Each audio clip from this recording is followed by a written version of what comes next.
So, ito, nakailang delivery na tayo ng ng assisted dips at assisted chinning.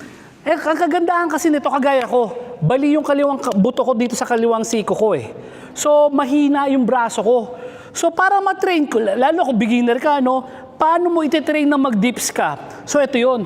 So, dito, may selectorized plates, pili ka lang ng timbang na pwedeng tumulak sa'yo. Kasi, di ba, pagka nag-i-spot ka sa dips, inaangat yung paa mo. Ito na ngayon yung mag-aangat sa paa mo. So, ito, kung mahina ka sa dips, kagaya ko, load ka lang dito, itutulak ka pataas ng selectorized plates.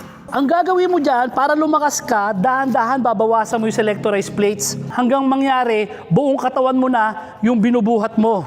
So kung beginner ka or mahina yung braso mo pa, ito, ang dips pa naman at saka chinning, ang isa sa pinakamabisang mga exercises. Kaso di lahat nakakagawa nito.